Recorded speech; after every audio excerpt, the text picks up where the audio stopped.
Assalamualaikum warahmatullahi wabarakatuh. Innal hamdalillah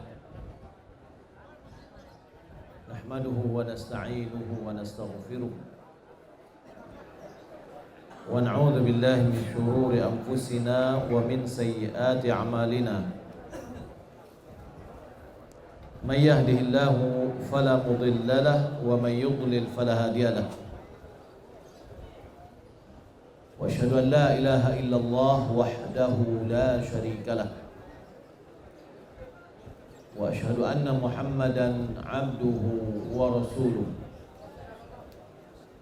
Allahumma salli wa sallim ala nabiyyina Muhammad wa ala alihi wa sahbihi ajma'in.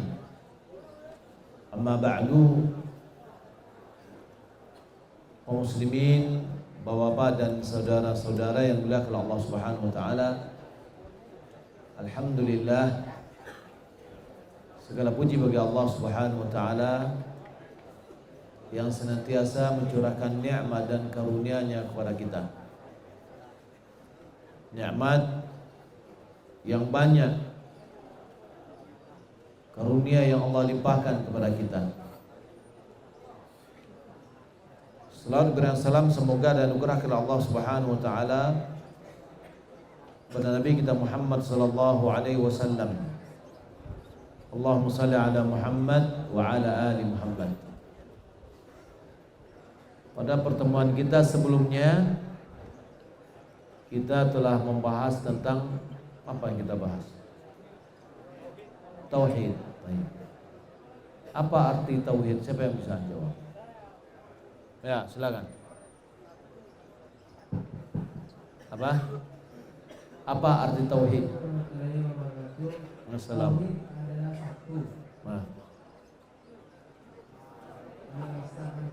Mengesahkan Tuhan. Mengesahkan Tuhan dalam apa? Mengesahkan Tuhannya dalam apa?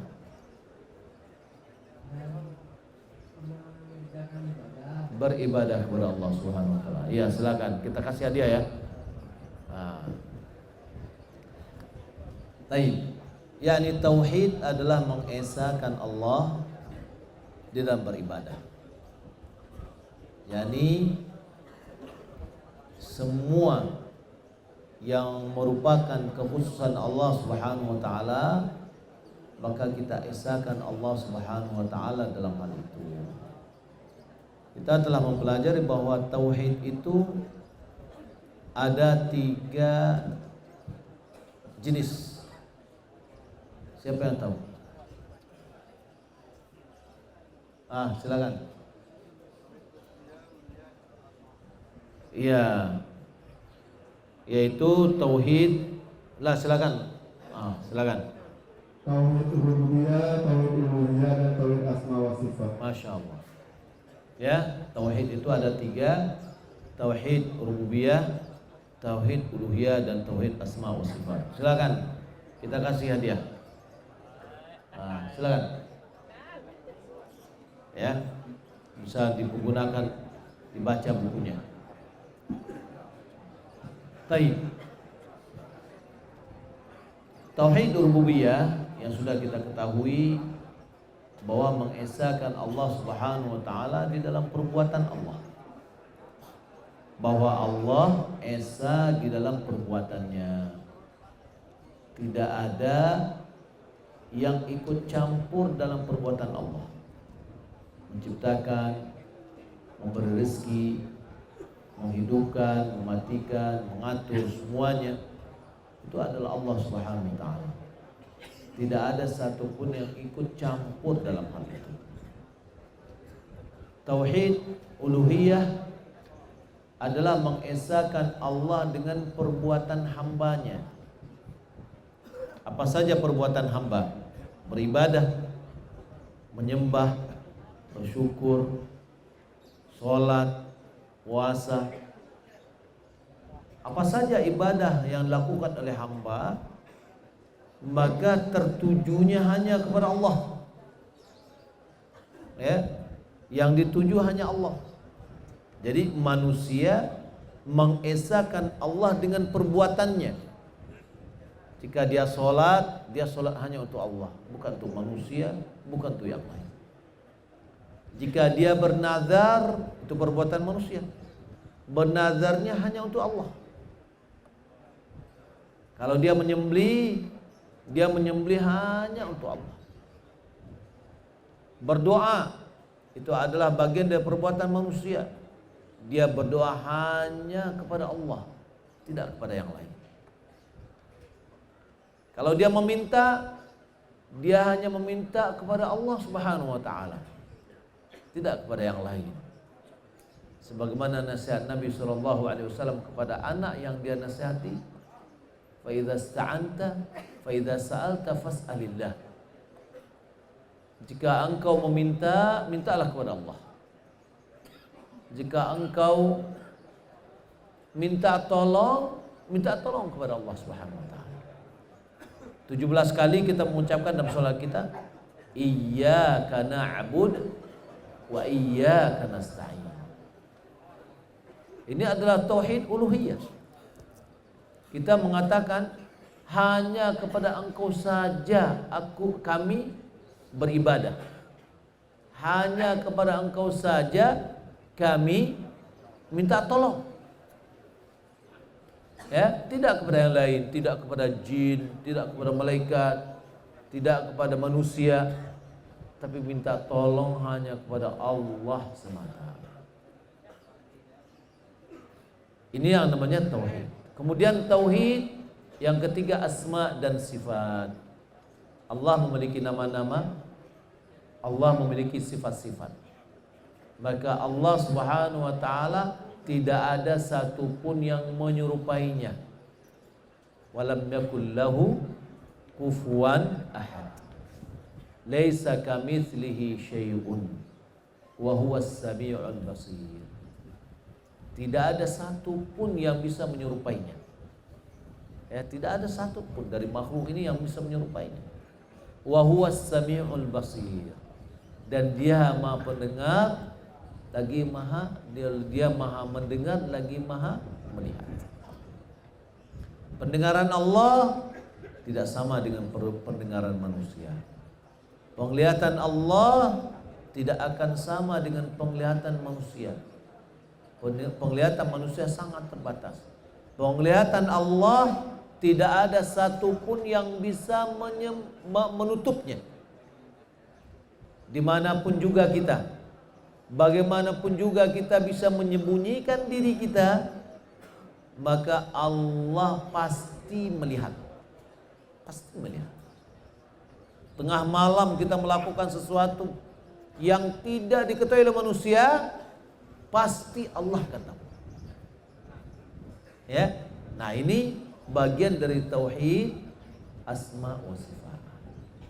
Nah, itulah tauhid yang sudah kita pelajari, ya. Taib. Lawan dari tauhid itu apa?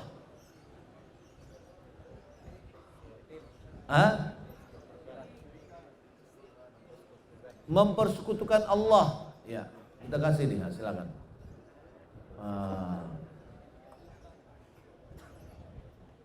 Lawan dari syirik, lawan dari tauhid adalah syirik. Apa itu syirik? Ya, mempersekutukan.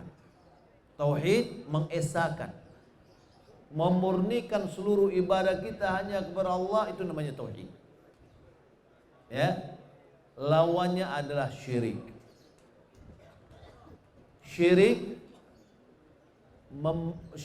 adalah menjadikan tandingan bagi Allah. Itu secara umum. Syirik yaitu menjadikan tandingan dengan Allah. Anta ja'ala lillahi niddan wa huwa khalaqak. Engkau jadikan tandingan bagi Allah sementara Allah menciptakan. Nah, syirik ini terbagi kepada 3. Ya, syirik terbagi kepada 3. Syirik akbar, syirik asghar, syirik khafi. Kita ulangi. Syirik yang pertama syirik akbar. Yang kedua asghar, yang kecil. Yang ketiga khafi. Khafi itu apa? Yang tersembunyi. Syirik akbar, apa itu syirik akbar? Syirik besar, yaitu sarfu ibadatin atau sarfu naw'in min ibadah min anwa'il ibadah li ghairillah.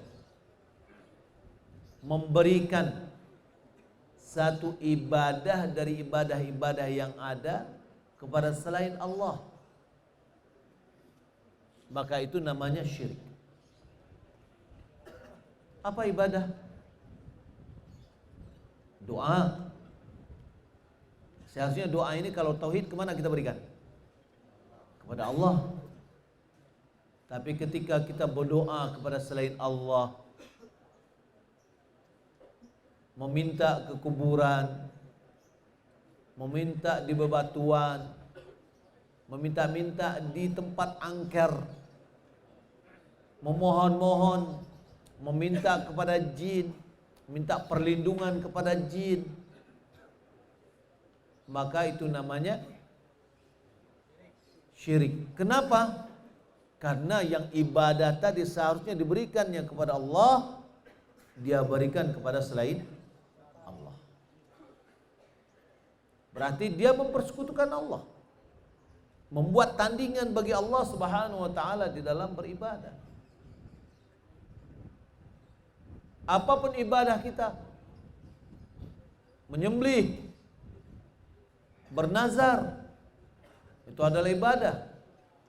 Ketika diberikan kepada selain Allah, maka dia jatuh kepada syirik akbar. Ya, termasuk apa? Yang biasa dilakukan oleh masyarakat kita. Ketika mau buat rumah, apa dulu yang dilakukan? Kadang mendarahi badan ayam, ya, darahnya dikelilingi ke pondasinya, mempondasi itu. Itu apa gunanya? Oh, katanya untuk menghindari dari kekuatan jahat.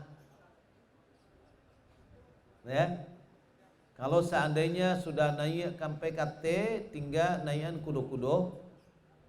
Ya nak, apa yang dilakukan? Dabi hayam, darahnya dipoleskan ke pekayuan kudo-kudo. Ya, untuk kecilnya supaya jangan terhindar oleh kekuatan jahat. Perbuatan yang seperti itu berarti itu adalah menyembelih untuk selain Allah. Ya, itu berarti menyembelih untuk jin. Walaupun kita mau baca bismillah 10 kali, 20 kali kita baca bismillah, tapi tujuannya apa?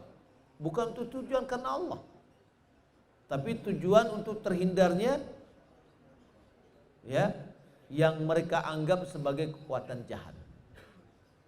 Kece tukang kalau tidak didabiah, tukang lukonya aja. Ya, tukang harus hati-hati. Kok dilukai badan? Ya enggak? Nanti tukang jatuh ya kalau enggak hati-hati. Ya. Nah, boleh jadi ada terjadi seperti itu. Wah, yang si fulan bekarajo ndak diudabiah, jatuh. Syaitan berusaha untuk menyesatkan manusia. Sembelihan hanya untuk Allah. Kita menyembelih karena Allah. Kita dalam solat mengatakan inna salati wa nusuki wa mahyaya wa mamati lillahi rabbil alamin la syarika lahu wa bidzalika umirt wa ana awwalul muslimin. Sesungguhnya salatku, ibadahku, dalam ditafsirkan lagi sembelihanku. Nusuk itu bagian dari maknanya adalah sembelihan. Ibadah lebih luas lagi. Nusuk yakni sembelihan satu jenis dari jenis-jenis ibadah. Hidup dan matiku hanya untuk Allah. Ya, yang tidak ada sekutu baginya. Nah, itu yang kita ikrarkan terus. Maka ikrar kita harus kita barengi dengan jangan melakukan perbuatan menyembelih untuk selain Allah.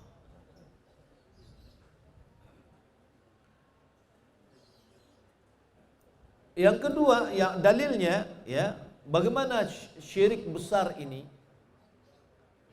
Syirik besar ini kalau seandainya ada seorang yang meninggal dunia dan belum sempat bertaubat dari syirik besar ini,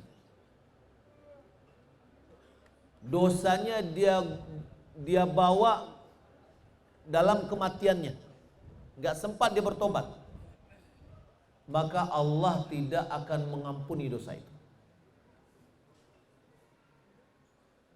Kalau begitu, bisakah Allah menerima taubat syirik kita apabila kita bertobat? Bisa. Qul ya ibadiyalladzina asrafu ala anfusihim la taqnatu min rahmatillah innallaha yaghfiru dzunuba jami'an innallahu huwal ghafurur rahim. Katakan wahai Muhammad, wahai hamba-hambaku yang telah melampaui batas terhadap dirinya, melakukan kezaliman, melakukan maksiat, melakukan seluruh bentuk kejahatan. La taqnatu min rahmatillah. Jangan kalian berputus asa atas rahmat Allah.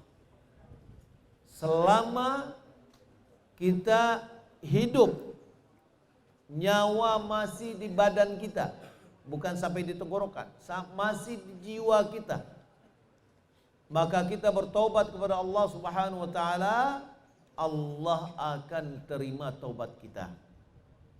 Dengan catatan, pertama kita sudah berhenti dari melakukannya.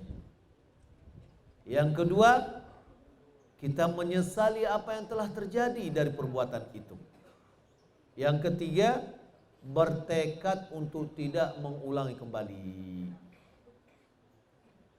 Tekad ini, tekad kita tidak mengulangi, malahan kita tekad untuk berubah diri kita lebih baik. Kalau kita pernah berbuat syirik, kita minta ampun kepada Allah atas perbuatan syirik itu, maka Allah akan mengampuni.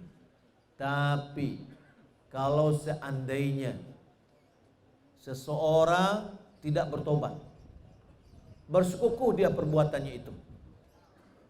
Pada satu hari Nabi SAW melihat ada seseorang di tangannya ada benang atau gelang.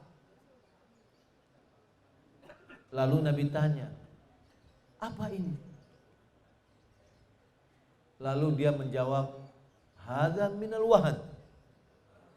Ini adalah obat gara-gara karena lemah, karena sakit. Ya, dari benang atau gelang. Apakah gelang itu terbuat dari apa? Dari karang dari lawi atau urek tertentu, ya, atau benang tertentu, benang 7 warna atau bermacam-macam. Ya. Lalu apa kata Nabi? Anzi'ha. Buka. Cabut. Tanggalkan. Ya. Kenapa? Fa innahu la yaziduka illa wahna. Hal itu tidak akan menambahmu kecuali semakin sakit. Karena enggak ada pengaruhnya. Lalu Nabi mengatakan, fa innaka in mitta wa huwa 'alaika lan tufliha abada. Sesungguhnya jika engkau meninggal dunia, barang itu masih ada pada dirimu, maka kamu tidak akan beruntung sama sekali. Ya, barang tadi, jimat, yang disimpan, yang ditaruh, yang dipakai, yang tidak kita bertobat dari hal itu, masih kita bersekukuh. Lalu kita meninggal dunia di atas kondisi kita masih meyakini itu. Apa kata Nabi? Kamu tidak akan beruntung sama sekali. Kenapa? Karena dosa syirik, jika seorang meninggal dunia masih meyakininya, berarti dia belum bertaubat. Apa kata Allah? Innallaha la yaghfiru an yushraka bih wa yaghfiru ma duna dzalika liman yasha. Sesungguhnya Allah tidak akan mengampuni dosa orang yang berbuat syirik kepada Allah, dan mengampuni dosa di bawah dari dosa itu, yakni di bawah dari dosa syirik, bagi siapa yang dikehendaki oleh Allah Subhanahu wa taala. Jadi kalau dosa selain dari dosa syirik itu adalah di bawah kekuasaan Allah. Jika seandainya seorang meninggal dunia, dia tidak membawa dosa syirik, tapi yang dibawa dosa-dosa lain, maka itu di bawah kekuasaan Allah Subhanahu wa taala. Jika Allah mengampuni, Allah ampuni. Lalu Allah masukkan dia ke dalam surga. Tapi kalau Allah ingin mengazabnya, maka Allah akan mengazabnya dengan sesuai dengan keadilan Allah Subhanahu wa taala. Nah, di sini syirik besar adalah tidak diampuni oleh Allah Subhanahu wa taala. Wa may yusyrik billah faqad dhalla dhalalan ba'ida. Siapa yang berbuat syirik kepada Allah Subhanahu wa taala, sungguh dia telah sesat dengan kesesatan yang jauh. Allah Subhanahu wa taala juga mengatakan dalam surah Al-Maidah ayat 72. Apa kata Allah? Wa qala al-masihu ya bani Israel. Berkata Masih. Siapa Masih ini? Nabi Isa. Nabi Isa. Nabi Isa yang mana dia diutus kepada Bani Israel. Nabi-nabi sebelum Nabi Muhammad SAW, mereka diutus kepada bangsanya saja. Ya, maka nabi-nabi, Nabi Musa, Nabi Isa, itu semuanya adalah ke Bani Israel. Indonesia Bani Israel enggak? Orang Minang Bani Israel enggak? Enggak, orang Minang orang Minang. Orang Indonesia orang Indonesia. Ya. Jadi apa kata Al-Masih? Ya Bani Israel, wa'budullaha rabbi wa rabbakum. Ibadatilah oleh kalian Rabb Allah, Rabbku dan Rabb kalian. Allah, Tuhan yang telah menciptakanku dan Tuhan yang telah menciptakan kalian. Innahu may yusyrik billah. Sesungguhnya siapa yang mempersekutukan Allah, ya, faqad harramallahu alaihi jannah. Allah haramkan kepadanya surga. Haram surga bagi orang yang berbuat syirik, yang membawa dosa syirik ke dalam kematiannya. Maka oleh karena itu harus segera kita bertobat. Pernah kita berbuat syirik, segera kita bertobat. Minta ampun, ya Allah, ampuni dosa ambo. Ambo pernah berbuat syirik, berbuat begini. Ya Allah, ampuni ya Allah. Ya, kita bertobat kepada Allah Subhanahu wa taala. Sebab kalau kita tidak bertobat, dosa-dosa besar itu tidak diampuni kecuali dengan bertobat kepada Allah Subhanahu wa taala. Dosa-dosa kecil bisa diampuni oleh amal kebajikan kita. Salat bisa menghapus dosa, Jumat ke Jumat bisa menghapus dosa, Ramadan ke Ramadan bisa menghapus dosa. Dosa mana? Dosa-dosa kecil. Tapi dosa-dosa besar di antaranya adalah berbuat syirik, ya, dosa-dosa besar, minum khamar, narkoba, berzina, mencuri, berbuat syirik ini yang paling induk angkangnya. Ya, itu adalah diantara dosa-dosa besar. Makan harta yang haram, memakan riba, memakan harta anak yatim, itu semuanya adalah diantara dosa-dosa besar. Maka dosa-dosa besar ini kita harus bertobat kepada Allah. Ya, kita memohon kepada Allah, ya Allah saya melakukan ini, ya Allah ampuni dosaku ya. Kita minta kepada Allah agar Allah mengampuninya. Ini namanya bertobat. Ya, kita ikuti dengan tidak melakukannya lagi, bertekad untuk tidak mengulanginya. Nah, innahu may yusyrik billah, sesungguhnya siapa yang berbuat syirik kepada Allah, faqad harramallahu alaihi jannah. Allah mengampuni, Allah mengharamkan kepadanya surga. Wa ma'wahun nar, tempat tinggalnya adalah api neraka. Ya, api neraka. Baik. Kita ditakdirkan oleh Allah Subhanahu wa taala masuk ke dalam tempat ini. Alhamdulillah kita bisa makan, bisa tidur, bisa ngobrol. Kira-kira di antara kita yang dalam sini ini ada pengen masuk lagi enggak? Nah, kalau sudah keluar ada yang pengen masuk lagi enggak? Sudah, itu di antara bentuk tobat kita namanya. Ya. Api neraka adalah tempat kumpulan semua bentuk siksaan.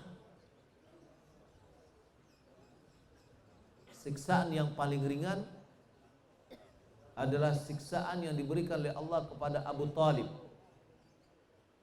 Kenapa ringan? Karena dia telah berjuang untuk membela mati-matian Rasulullah. Tapi dia meninggal dunia tetap dalam bentuk kekafiran. Dia enggak masuk Islam. Karena dia membela agama, Nabi SAW meminta syafaat kepada Allah Subhanahu wa taala agar diringankan azabnya. Bagaimana azabnya? Dia memakai sandal atau sepatu dari api. Kalau dia mendidih sampai kepada ubun-ubunnya. Kalau kita menginjak bara, gimana rasanya? Baru bara. Kalau ini mendidih ke otaknya. Ya, itu adalah azab yang terkecil. Belum lagi azab-azab yang lain. Semoga Allah menjauhi kita semua atau menjauhkan kita semua dari api neraka. Bapak dan saudara-saudara yang dimuliakan Allah Subhanahu wa taala. Orang yang berbuat syirik besar dan dosanya dia bawa, dia pikul ketika dia meninggal dunia, maka diharamkan kepadanya surga. Kalau haram surga berarti enggak akan masuk-masuk. Tempat tinggalnya adalah api neraka. Wa ma lidh-dhalimin min ansar, tidak ada penolong bagi orang-orang yang melakukan kezaliman. Orang yang diantara orang yang zalim itu adalah orang yang berbuat syirik. Ya, maka orang yang berbuat syirik besar, kalau seandainya dosa itu dia bawa, dia kekal dalam api neraka. Kekal. Gak akan pernah keluar. Beda dengan orang yang masuk ke dalam api neraka disebabkan dosa lain. Ya, maka dia setelah dibersihkan, dia akan dimasukkan ke dalam surga. Tapi orang berbuat syirik besar, maka dosanya tidak diampuni. Ya, maka oleh karena itu kita harus pelajari apa-apa saja modal dari syirik besar ini. Untuk apa gunanya? Agar kita tidak terjerumus ke dalam perbuatan syirik besar. Baik. Bapak dan saudara-saudara yang dimuliakan Allah Subhanahu wa taala. Insyaallah pada pertemuan-pertemuan berikutnya kita akan mempelajari apa-apa saja jenis-jenis dari syirik besar ini. Ya, insyaallah taala mudah-mudahan diberikan kemudahan oleh Allah Subhanahu wa taala bagi kita. Baik, kita masuk ke dalam tanya jawab. Ya. Ini ada beberapa tanya jawab atau pertanyaan. Apakah menjual narkoba termasuk dosa syirik?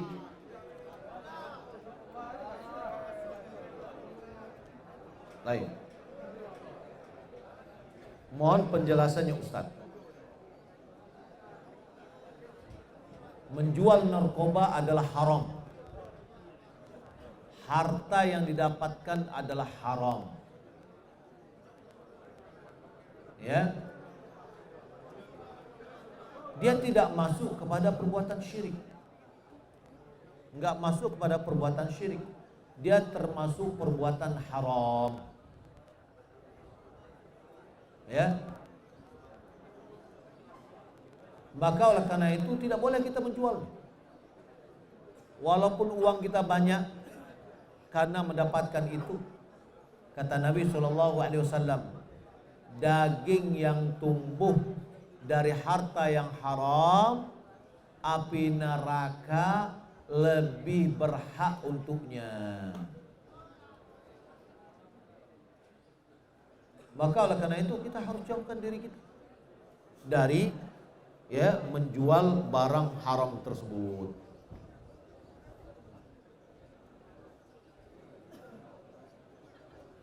Bagaimana kalau seorang imam salah membaca ayat ketika mengimami sholat? Apa yang harus dilakukan oleh seorang imam ketika dia tahu bacaan ayatnya salah atau terlupa? Atau apa yang harus kami lakukan sebagai makmum? Jika seandainya imam lupa atau imam salah di dalam bacaan sholatnya, maka makmum yang tahu membetulkan bacaannya dengan membacakan yang betul, bukan dengan bahasa ucapan dengan bahasa Indonesia. Ya, kita yang membetulkan bacaannya dengan membaca bacaan yang betul, kita keraskan. Kalau seandainya imam ketika dia membaca bacaan itu tahu dia yang baca salah, dia harus perbaiki lagi. Ya, dia perbaiki bacaannya yang benar. Kalau imam salah dalam sholatnya, ya, ada yang lupa misalkan, maka diingatkan oleh makmum dengan mengucapkan subhanallah. Kalau pengedar sabu jadi imam sholat, apa sholatnya diterima? Ya. Yang pertama kita katakan sabu, narkoba dan yang lainnya itu adalah haram. Ada 10 orang yang terkait di dalam masalah minum khamar. Khamar, sabu, narkoba itu sama-sama merusak otak, sama-sama merusak akal. Nah, di situ orang yang mengkonsumsinya kena laknat, orang yang menjualnya kena laknat, kurirnya kena laknat, orang yang mengordernya kena laknat, orang yang membuatnya kena laknat. Ya. Nah, maka orang yang melakukan dosa-dosa besar yang seperti ini tidak boleh jadi imam. Ya, imam ini adalah orang yang mana dia adalah qudwah, contoh. Ya, bagaimana dia menjadi imam sementara dia melakukan dosa-dosa seperti itu? Ya, nah maka mungkin di antara kita mengatakan, bagaimana dengan keuangan saya dan yang lainnya? Rezeki Allah Subhanahu wa taala telah tetapkan ketika kita berumur 4 bulan dalam kandungan ibu kita. Sudah ditetapkan. tidak akan pernah keluar dari itu yang telah ditetapkan. Apa kata Nabi SAW? Inna nafsa lan tamuta hatta tastawfi rizqaha. Sesungguhnya jiwa tidak akan meninggal dunia sampai rezekinya disempurnakan. Ya, jadi kalau orang meninggal dunia berarti rezekinya lah sempurna, tidak ada yang tinggal lagi. Apa kata Nabi? Wala yahmilannakum istibta'ur rizqi an tatlubuhu bima'asillah. Janganlah keterlambatan rezeki itu mendorongmu untuk mencarinya dengan maksiat kepada Allah. Bila akan dapat le, bila akan beratur le. Ya, modal iko jo ndak akan pernah akan jadi kayu tu. Rezeki kita lah ada di hadapan kita. Di depan. Kita mengejarnya. Tapi mungkin agak sedikit lambat. Maka oleh karena itu jangan dicari rezeki itu dengan cara yang haram. Ya, tidak boleh. Kalau kita tetap kita cari dengan yang haram, maka kita dapat dosa. Ya. Nah, dalam hal ini dosanya tidak hanya kita saja. Tempat orang yang kita jual. Ya, dia akan mengkonsumsinya. Kita penyebab dia mendapatkan. Kita juga mendapatkan ya, dosa dari hasil itu juga. Di samping kita menjualnya, dia melakukan itu, kita juga penyebabnya. Ya, maka oleh karena itu harus kita hindari. Apa hukumnya menjawab alaihi salam di akhir surat Al-A'la ketika dalam solat? Ini ada hadis namun hadisnya dhaif. Bahwa ketika imam membaca fi suhfi Musa fi suhfi Musa fi suhfi Ibrahim wa Musa, ya, dalam lembaran-lembaran Nabi Ibrahim dan Musa. Lalu ada yang mengatakan alaihi wassalam, hadisnya dhaif, maka tidak perlu kita mengucapkannya.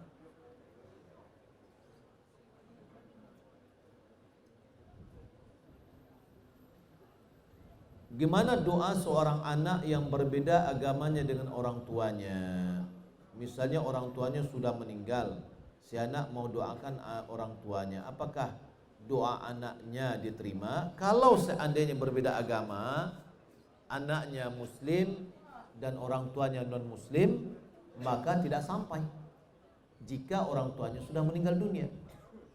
Ya. Tapi kalau dia masih hidup, kita doakan dia supaya dapat hidayah, diterima oleh Allah.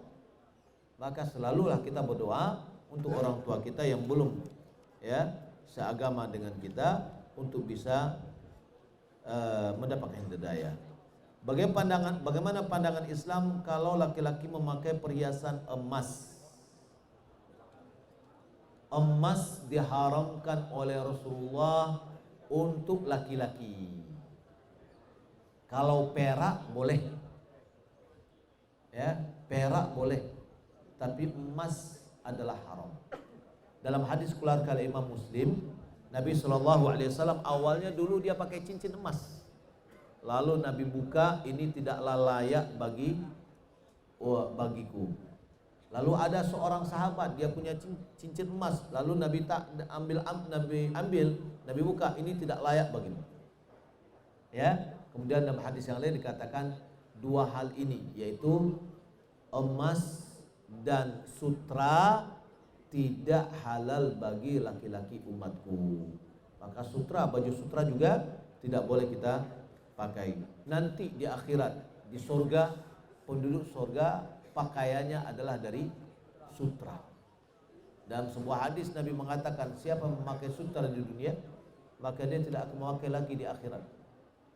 Ya, maka lebih baik kita memakai di akhirat daripada memakai di dunia.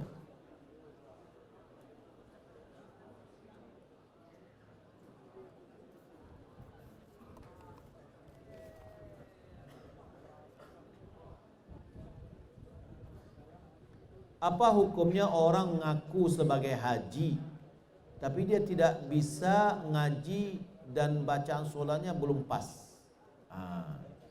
Antara haji dengan mengaji berbeda.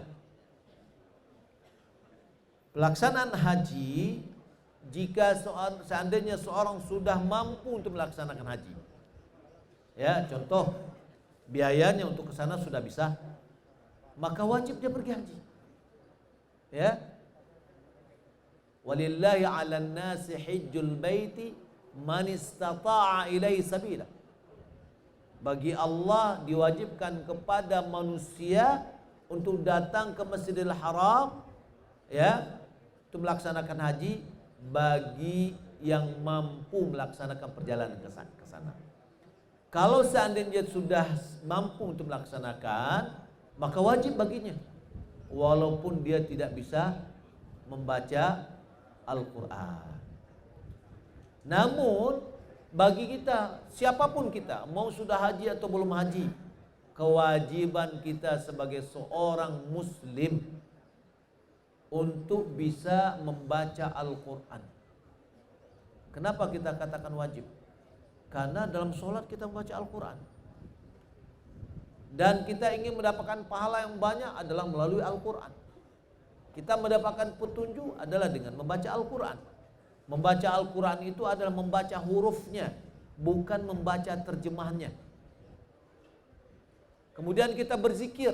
Saya ketemu dengan seorang bapak, subhanallah, tidak tahu saya kenapa, dari mana dia dapat kajian. Ketika dia berzikir, dia dapat buku-buku zikir. Yang dia zikirkan itu adalah terjemahan. Allahu Akbar, misalkan dia baca Allah Maha Besar, Allah Maha Besar, Allah Maha Besar. Ini salah. Zikir itu adalah beribadah dengan lafaz yang diajarkan oleh Rasulullah. Ya, subhanallah, walhamdulillah, Allahu Akbar. Itu yang kita baca. Ya, walaupun kita tidak bisa membaca hurufnya satu persatu, tapi dengan ucapan itu kita sudah benar. Ya. Nah, bagaimana kita bisa membaca bacaan yang benar kalau seandainya kita tidak tahu dengan huruf Arabnya? Maka di sini alhamdulillah, ya, bagi bapak dan saudara-saudara sudah masuk di sini, ada kesempatan bagi kita di sini untuk merubah diri kita. Bagi yang belum bisa, ada yang subhanallah dari nol di sini, karena memang dia adalah bacanya bagus, bisa belajar, malah dia menjadi guru, ya, menjadi pembimbing, menjadi musyrif. Masya Allah. Ini merupakan di antara tanda Allah memberikan kebaikan kepadanya. Kata Nabi, "May yuridillahu bihi khairan yufaqihu fid din." Siapa yang Allah inginkan kebaikan kepadanya, maka Allah berikan pemahaman agama kepadanya. Dimudahkan untuk belajar agama. Wallahu a'lam. Apakah betul roh yang sudah meninggal setiap malam Jumat pulang ke rumah minta didoakan? Enggak benar. Ya, roh ketika sudah berpisah dengan badan, dia masuk ke alam ruh. Dia sudah pergi ke alam barzakhiyah, alam antara alam dunia dan alam akhirat. Tidak lagi di alam dunia. Ya, sehingga ruh yang sudah jiwa yang sudah meninggal dunia, yang sudah terpisah dengan ruhnya, maka dia tidak tahu lagi apa yang terjadi di dunia ini. Ya, dia tidak tahu. Tapi apakah bermanfaat doa kita? Bermanfaat. Ya, malahan orang tua kita yang sudah meninggal dunia diangkat derajatnya selalu oleh Allah Subhanahu wa taala setiap kali anaknya beristighfar untuk orang tuanya, meminta ampunkan untuk orang tuanya, derajat orang tuanya akan selalu diangkat di dalam kuburannya atau di alam barzakhnya.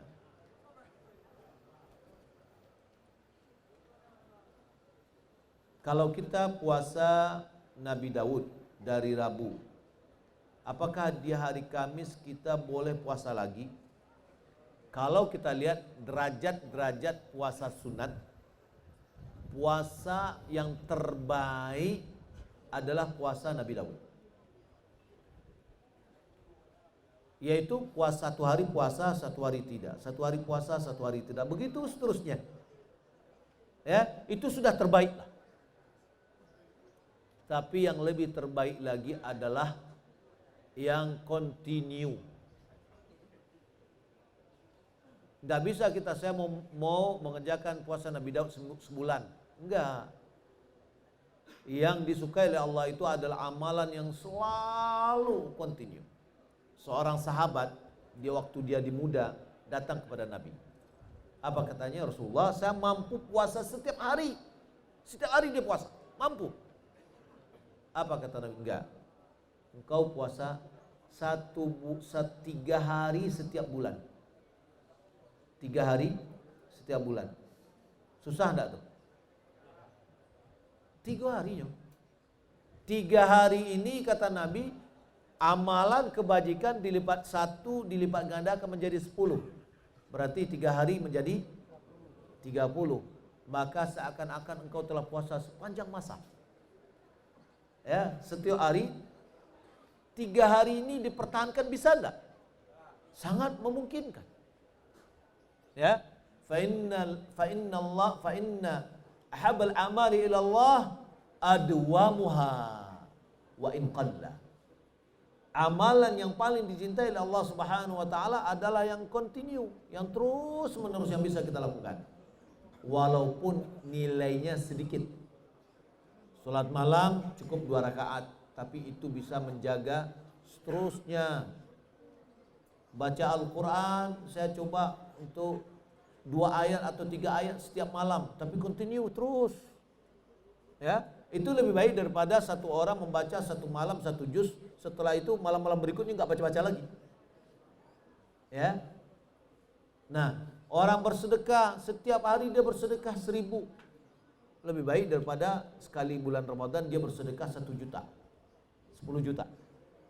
Setiap hari berarti dia adalah orang yang bersedekah terus, beribadah terus. Jadi amalan kita, walaupun amalan yang paling dicintai adalah yang continue, walaupun dia sedikit.